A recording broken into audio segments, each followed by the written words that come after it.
aspects of the alimentary canal. How we need to maintain the alimentary canal in a healthy manner. Understand?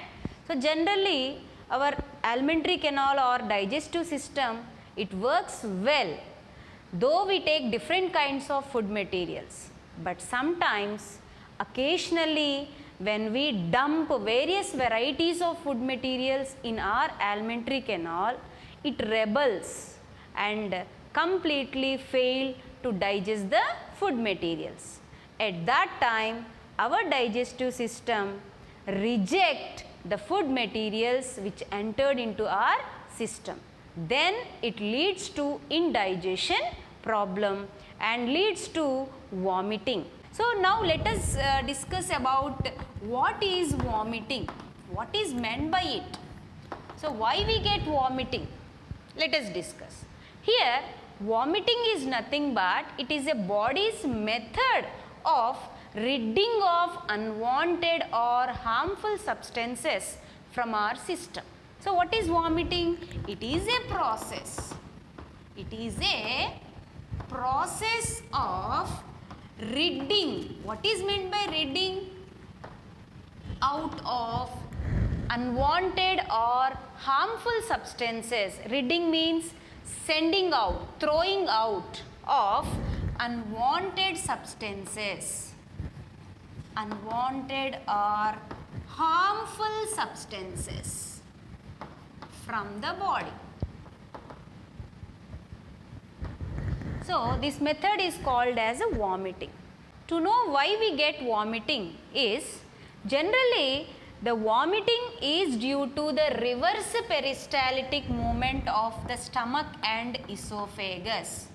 Reverse peristaltic movement. So we already studied in the part esophagus, wave-like movement is seen that helps to push the food into the stomach, that is called peristalsis. But here the peristaltic movement of esophagus and stomach gets reversed and expel the food outside. So here the peristalsis leads to vomiting of the food materials. Now let us see what are the causes for the vomiting. Causes for vomiting. The main cause for the vomiting is overeating. Overeating. And the food which we eat contains high proportion of fatty material. So sometimes if we eat more fatty food materials, then also we get vomitings. High proportion of fats in the diet leads to vomitings. Occasionally, if we go to any party or function, generally we eat several kinds of food and we dump all the different kinds of food materials at a time into the stomach. So whenever such kinds of food materials are taken, our system will fail to digest the food, then it expel the food materials outside by vomiting process. And here as we take more amount of fat into our body, then also it leads to the indigestion problem. Sometimes vomitings are appeared in slight green or yellowish in color. You know, have you seen any time? But here because of more amount of fatty food in our diet, sometimes we get greenish or yellowish vomiting. That vomiting is called as bilious or liverish. Bilious or liverish. Here we see one organ which is called liver. Here we see one juice called as bile juice. So bilious or liverish. Why? Because in the last class we discussed that liver helps to produce bile juice and helps to emulsify the fats. And if you take more amount of fats in our diet, this liver cannot cope up to digest the fats what we take in our diet. At that time, along with the bile juice, the food comes out and peristaltic movement gets reversed and leads to vomiting along with the bile juice.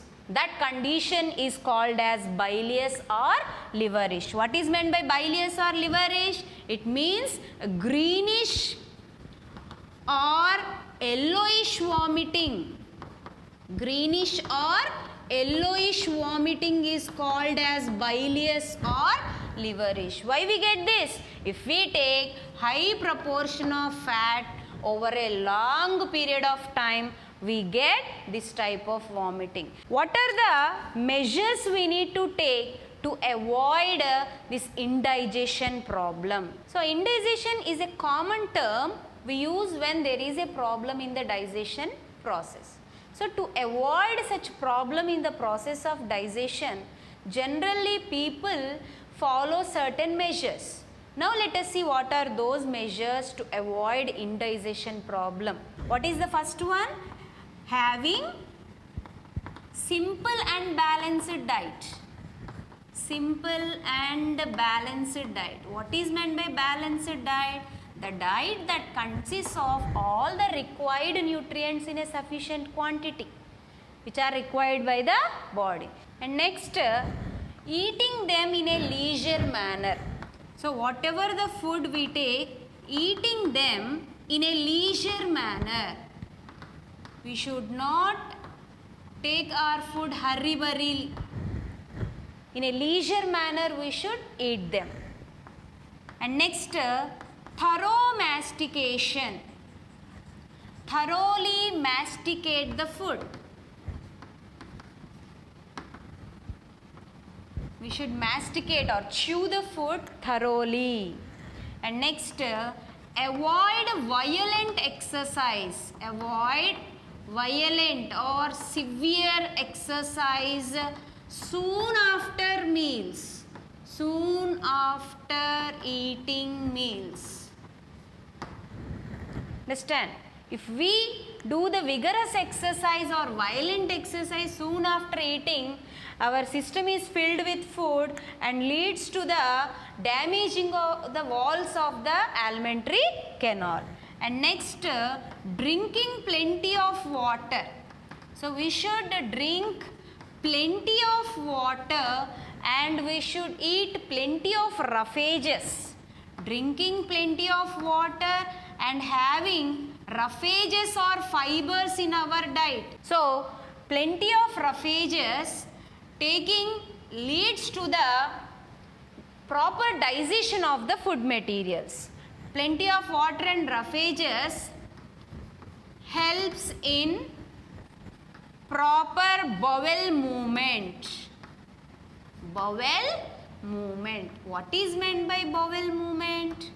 Bowel movement is nothing but the defecated material which is present in the rectum easily has to pass through the anus. So that process is called as a bowel movement. So without having any problem in the defecation process, these water and roughages are useful.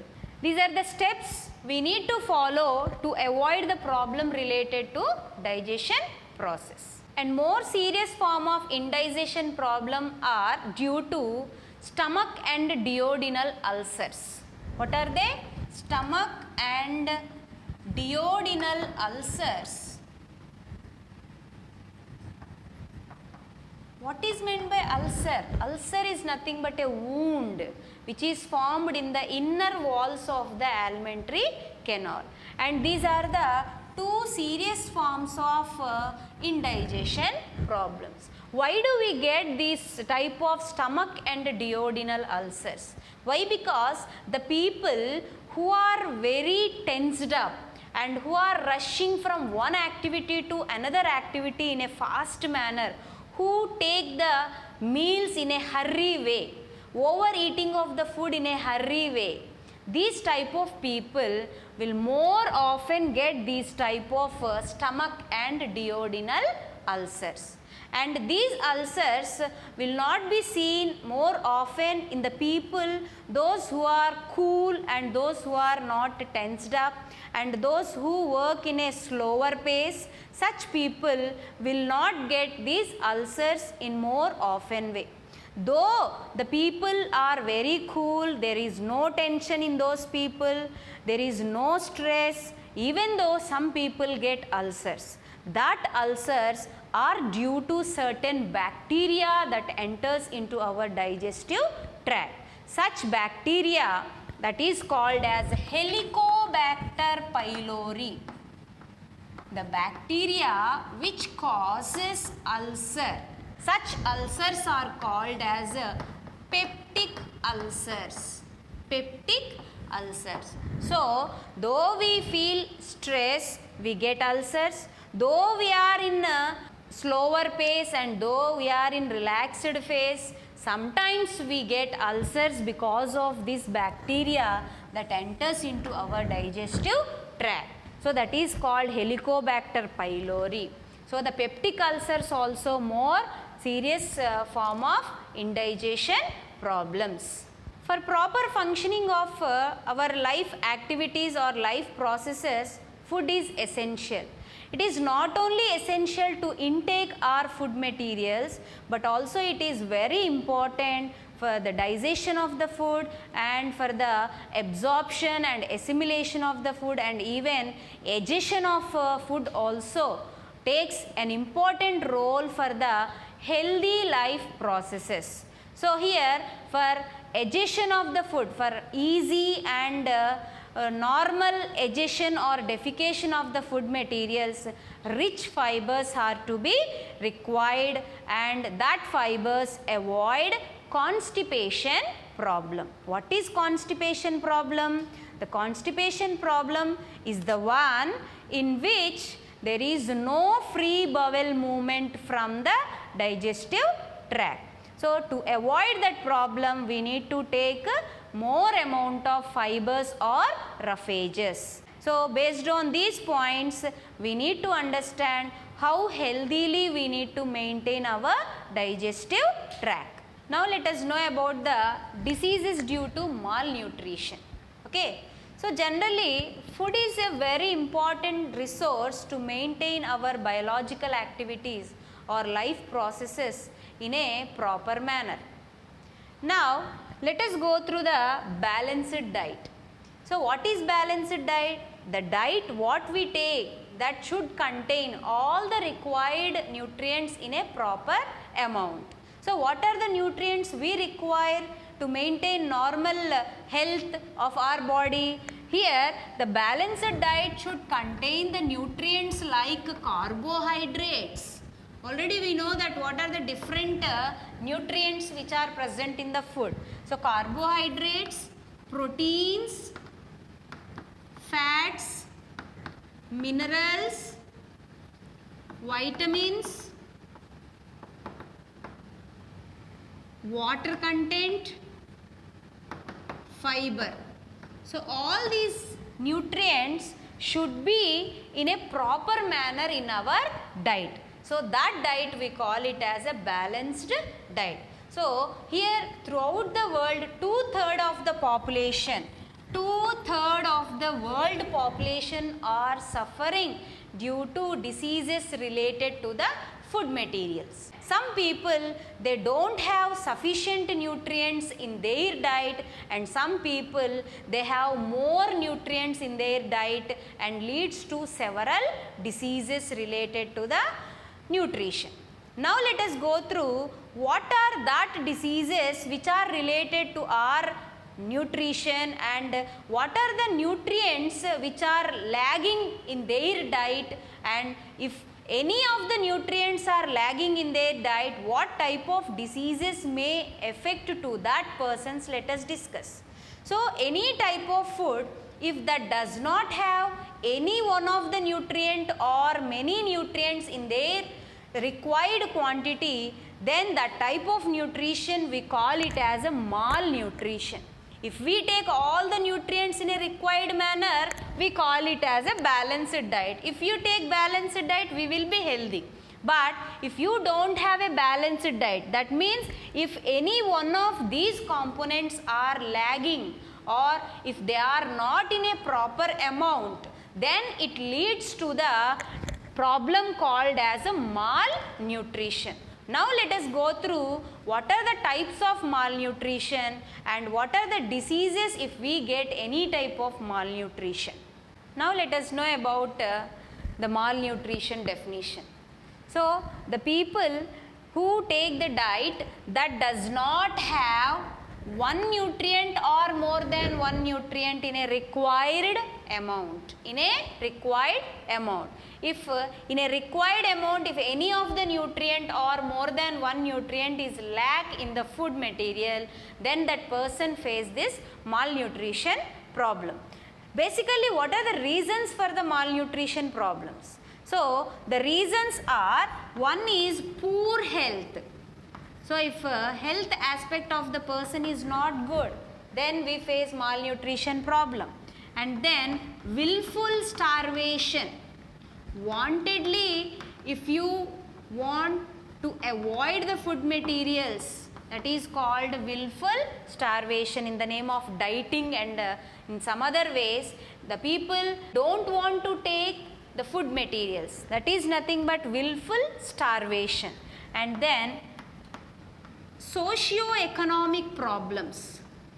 Socially, economically, if they are poor to take the food materials, then they may get this malnutrition problem.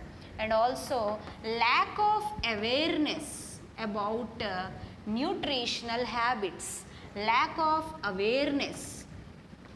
So, what are the different nutrients? What nutrients are useful for our growth and development? If we don't have any type of awareness regarding the nutritional habits, then we may face the malnutrition problem. Now let us go through the types of malnutritions.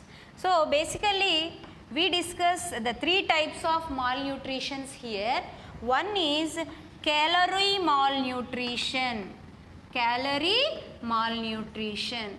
If in our diet, if sufficient calories are not present, if sufficient energy giving food, nothing but carbohydrates, if carbohydrates are not present in a sufficient quantity, then we get a malnutrition called as a calorie malnutrition. Then in our diet, if sufficient proteins are not present, then we get a malnutrition called as protein malnutrition. What it is? Protein malnutrition. And coming to next one, if the food that does not have proper amount of carbohydrates and proper amount of proteins, then we get a malnutrition called calorie protein malnutrition. Calorie protein malnutrition. So these are the three types of malnutritions. Now let us discuss about the diseases which are due to different types of malnutritions. Now let us discuss about some of the diseases due to malnutritions. One of the disease called kwashiorkor. This is due to protein malnutrition. If in our diet, if sufficient proteins are not present, then we get this kwashiorkor disease. And coming to the next one, marasmus. Marasmus, it is due to both calorie protein malnutrition. If in our diet, if both carbohydrates and proteins are not present, then we may face this type of disease that is called marasmus disease. And coming to the next malnutritional disease is obesity. So in this obesity, if a person takes the excess calorie food means if the food consists of excess amount of carbohydrates, or if the person overeating of the food materials leads to this obesity problem. And also excess intake of junk food or fatty food also leads to the problem called as obesity. Now let us see the picture of kwashiorkor. So in this kwashiorkor, if you see the picture, if you observe the body parts of that person, we can see some swelling in the body parts, in the abdomen region, or if you see in the face region, we can find some swelling.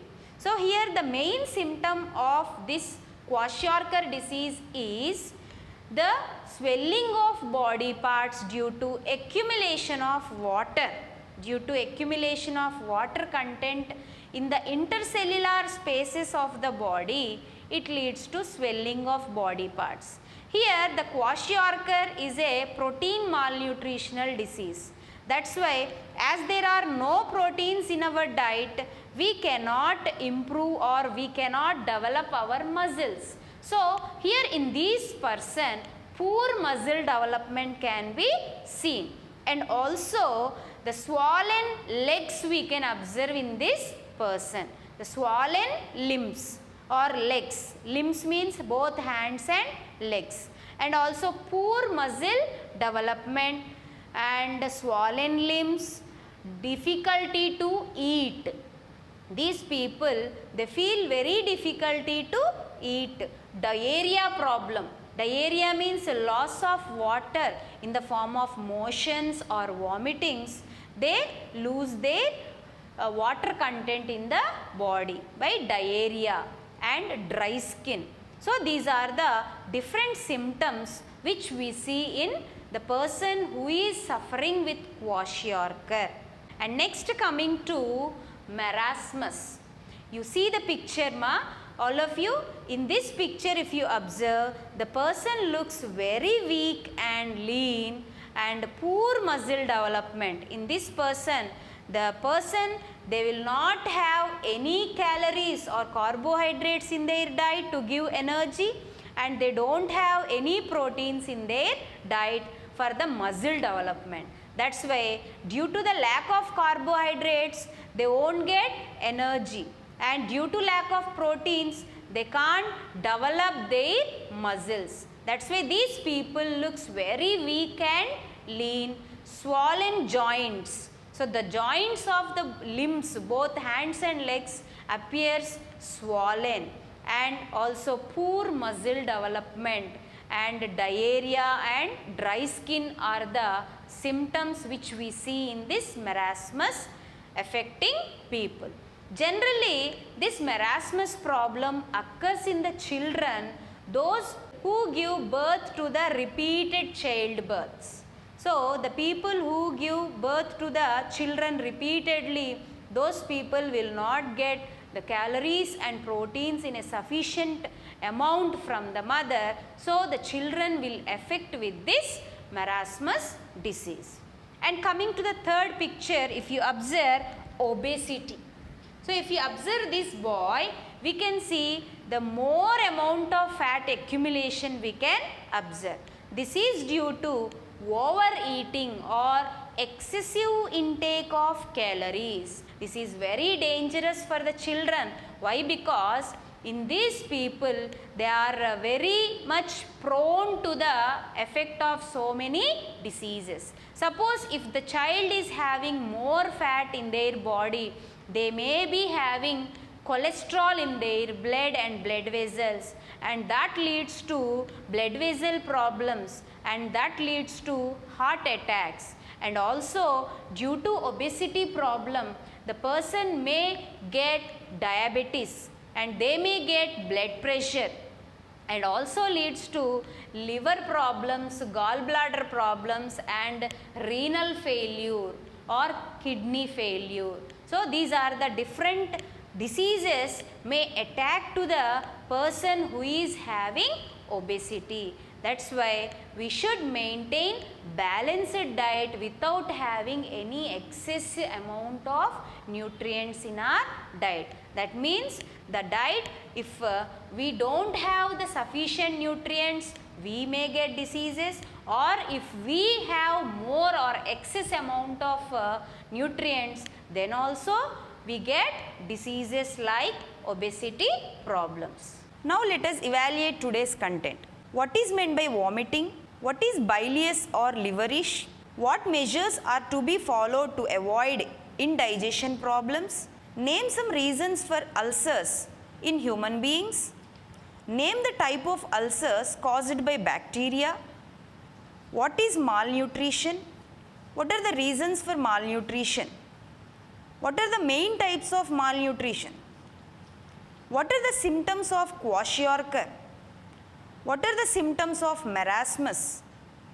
Name some health hazards that we see in obese children. Thank you.